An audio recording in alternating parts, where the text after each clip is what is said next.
At 3 a.m., October 5th, 2025, the Russian fixed offshore platform BK-1, valued at roughly $300 million, located in the Odessa sector of the Black Sea, had just begun its shift change. This was the most important eye of Russia in the Black Sea, one of the systems the invaders believed to be untouchable by ordinary electronic warfare. That confidence was precisely why the Russian officers aboard were paying more attention to their bottles of vodka than to their watch duties. They had no idea that, from this moment onward, both the BK-1 platform and the men aboard it had only minutes left to live. More than 100 kilometers away, along the coastal forests of Odessa, 3 Magura unmanned surface vessels belonging to Farata unit and the Russian Freedom Corps were being pushed off their hydraulic launch rails. Each vessel, less than 6 meters long, had been launched 3 hours earlier, completely silent, radar invisible, and radio silent. They carried 8 heavy FPV drones, each pre-programmed with its flight route, detonation point, and self-destruct range. Every drone was armed with an 8 to 10 kilogram shaped charge warhead using a tungsten molybdenum core and RDX PBX class military explosive, the same type used in anti-tank missiles or bunker buster munitions. At impact speeds above 130 kilometers per hour, the warheads could generate a plasma jet capable of piercing 60 millimeters of steel or blasting through 1.2 meters of reinforced concrete, enough to collapse the rig's supports, destroy the relay deck, or blow apart the thermal shielded relay tier.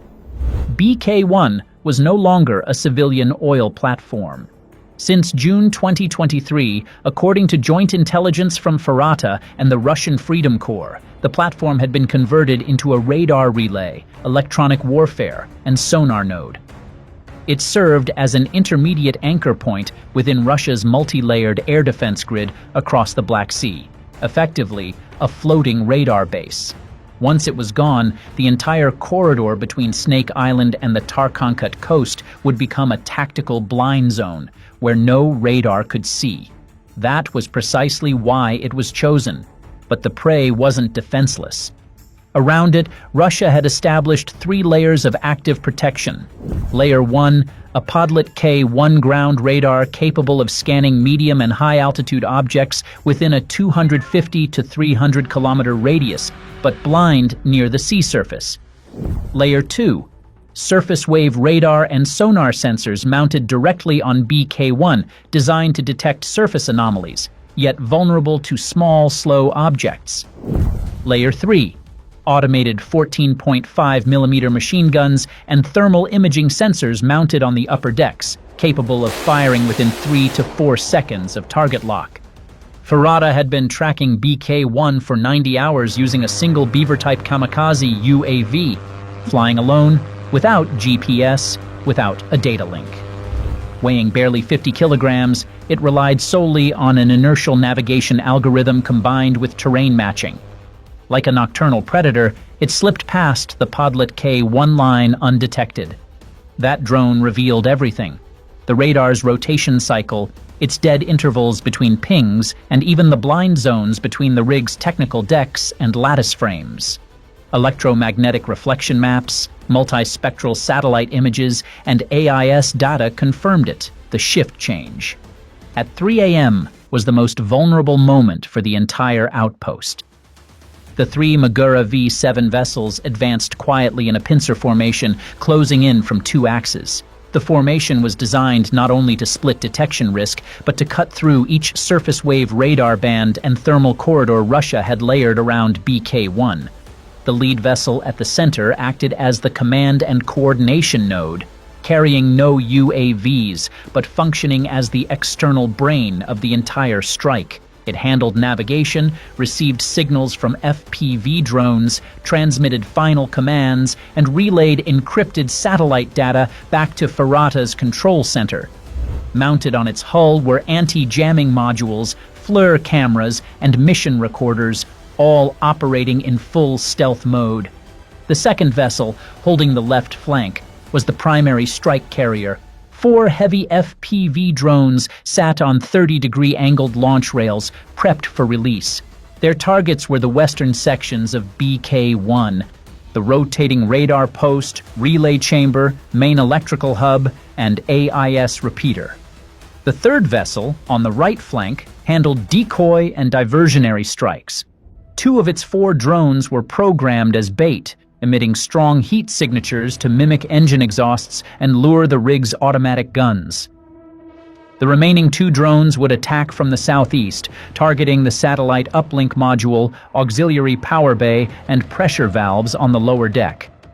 The formation cruised at a constant 14 knots, following 6 carefully chosen waypoints that avoided coastal surveillance cameras and 36 D6 radar clusters.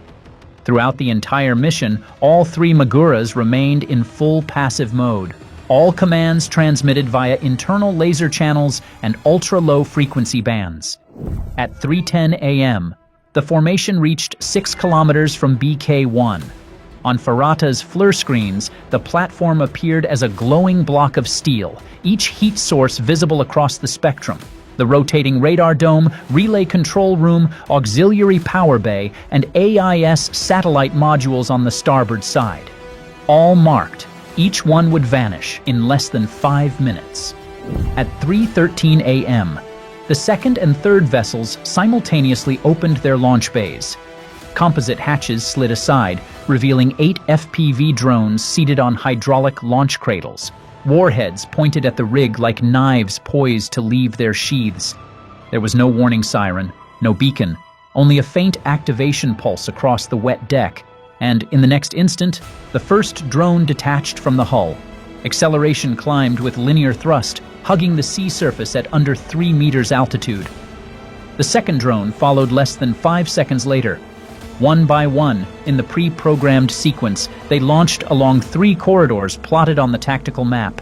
Each drone carried an assigned impact point, attack vector, and an approach time optimized to the BK-1 radar rotation cycle.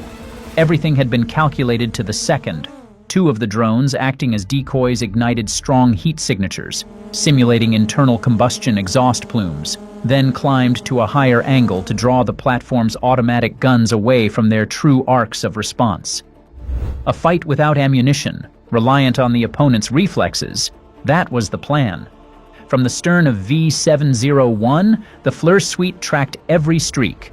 On thermal imagery, BK-1 resolved into distinct hotspots across the spectrum.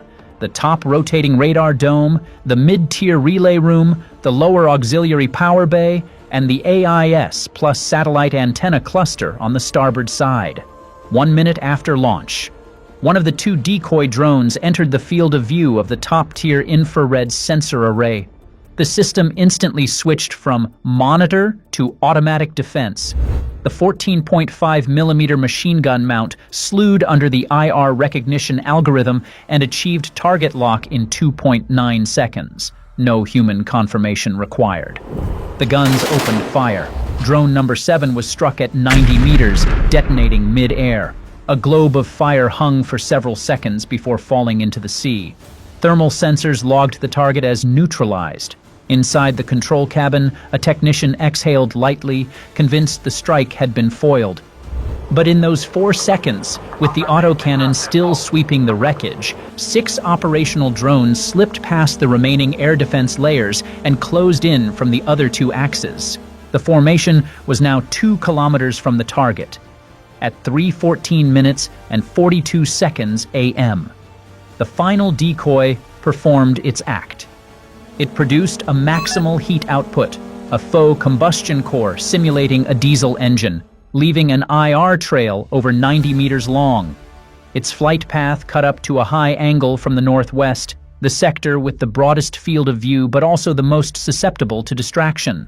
The top-tier thermal sensor classified the contact as a high-speed kamikaze UAV. The internal threat algorithm immediately escalated the alert from yellow to red. The 14.5mm autocannon on the watchtower angled toward the northwest.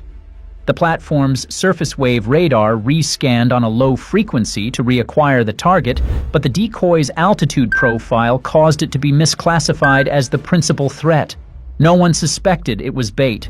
A burst of 15 rounds shredded the decoy drone. It detonated in the air, a fireball so intense that the IR background rose by nearly 60 degrees Celsius. The platform's entire sensor suite became temporarily blinded by the explosion's thermal flash. Mid-tier sensors switched to noise suppression mode, and optical cameras shuttered for 2.5 seconds. That 2.5 seconds was the golden window, enough time for the remaining 6 drones to enter their final approach. They dropped altitude below 3 meters, accelerating from 90 to over 130 kilometers per hour. Rotors screamed in the dense sea air, but the upper sensors were still pinned on the decoy. Each drone flew its designated corridor, skimming structure, slipping through gaps between decks, tucking into camera blind spots. At Ferrata's command center, the status line read, "Final phase confirmed. All paths green. Lethal commit in 12 seconds." At 3:14 minutes and 50 seconds a.m., while the decoy's wreckage still burned in the sky, Lieutenant Igorov, the duty officer, turned from the radar display to check the firing logs. A strange glint skimmed across the edge of the bulletproof observation glass. He looked up. Not one, not two, but a chain of 6 dark streaks skimming the sea like a string of ink drops under a shining wave. In that moment, Igorov understood. This was not a false return, not surface clutter, not seabirds. "Drone, we've got—" he shouted, but his voice was swallowed by the strange howl from the technical corridor as temperatures crossed safety thresholds. His warning was cut off by a thunder from the mid-tier. The lead drone had struck. The impact hit exactly at the junction between the main switchgear and a high-frequency filter. A shaped charge detonated inside the sealed transformer compartment, producing a backblast that tore a steel hatch outward and spat a jet of flame into the technical corridor. The main breaker charred black, and the mid-tier power bus was severed. Flames raced along cable trunks. Smoke began to fill Technical Bay 3. At 3:15 minutes and 5 seconds a.m., drone number 2 swung across the port side and slammed into the signal relay room. Fragments from the warhead punctured the internal control board. Electrical arcs flashed repeatedly for 3 seconds, then all status lights went off permanently. The top-tier radar lost drive control, freezing at 121 degrees before dying. At 3:15 minutes and 9 seconds a.m., drone number 3 struck on a flank, diving into a maintenance gap and ramming the mechanical azimuth bearing of the radar. Impact angle 36 degrees. The shaped charge destroyed the bearing assembly. The mast, over 5 meters tall, cracked and toppled to the starboard, embedding itself in the deck. Shrapnel riddled the upper deck, shattering blast glass and severing cable runs. At 3:15 minutes and 13 seconds a.m., drone number 4 struck the apex of the transmitter tower. The collision detonated the anchor block for the cable winch. Much of the transmit mast was consumed in the blast and collapsed to the lower deck, belching a column of thick black smoke. Fragments flew off the rig, a length of fiber cable wrapped around the third-tier railing, burning like a fuse. At the Tarkankit Radar Center, the feed from BK-1 vanished. Only a red blinking message remained. Connection terminated. BK-1 offline. At 3:15 minutes and 17 seconds a.m., drone number 5 penetrated via the lower egress duct, striking the auxiliary power bay. The secondary detonation from the high-voltage energy storage module ignited the emergency bus, destroying the automatic fire control panel. The firefighting system shorted, hoses failed to pressurize. Flames rolled into the duty crew sleeping area below, 2 technicians scrambling for respirator masks. One suffered third-degree burns, the other did not make it. At 3:15 minutes and 21 seconds a.m., drone number 6 detonated prematurely after colliding with debris, exploding before reaching its assigned point. At 3:15 minutes and 21 seconds a.m., BK-1 descended into complete chaos. Black smoke blanketed the deck. FLIR thermometers registered hotspots exceeding 840 degrees Celsius on the mid-tier. A section of the third-tier railing collapsed into the sea. Shock waves radiated out to 80 meters. One lifebuoy deployed automatically, but no one could reach it. Inside the command cabin, every light was out. Internal comms were dead. At this point, V701, positioned 4.3 kilometers away, began transmitting the post-strike confirmation packet to Farata. The payload included imagery of the burned deck, thermal maps of the fire spread, a structural tilt measurement, 2.6 degrees, radar freeze frames, and the drone bait's kill cam. The connection was encrypted and sent over a military satellite link to the command node in Mykolaiv. From there, the package was cloned and distributed simultaneously to 3 recipients, Farata, Her, and an OSINT verification cell. Within 90 seconds, the first video clip was uploaded to the internal share. Immediately after, all 3 Maguras initiated self-destruct routines, destroying control modules, memory units, and navigation stacks. A micro-circuit burn sequence triggered by reverse polarity currents charred the central processors. The comm modules emitted a final pulse and then cut permanently.